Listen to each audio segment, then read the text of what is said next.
యేసు ప్రభు కూడా అదే అంటాడు, ఏమంటే తను తాను తగ్గించుకున్నవాడు అని. ఎవరు హెచ్చిస్తారు?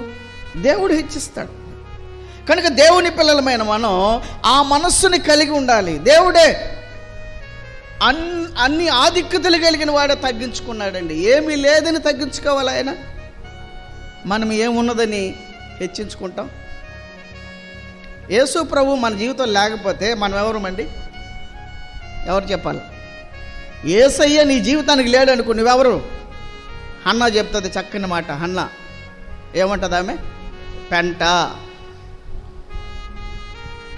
దావీదేమంటాడు? పురుగుని. పౌలేమంటున్నాడు? దోషకుడును, హింసకుడును. దావీదేమంటాడు? పురుగు అంటాడు. అవును కదా? అందుకనే దావీదు అంటే, ఎంతగా నన్ను హెచ్చించుటకు నేను ఏ పాటి వాడిని. దేవుని పిల్లలు ఆ మనసులోనికి రావాలి. నువ్వు గొప్ప, నేను గొప్ప కాదు.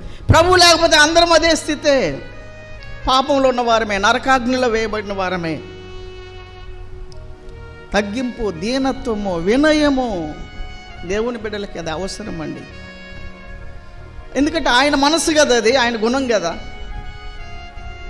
ఆయన గుణం, ఆయన మనస్సు మనకు లేకపోతే, ఆ స్వభావం లేకపోతే మన పుట్టుకే ప్రశ్నార్థకం ఉంటుందేమో.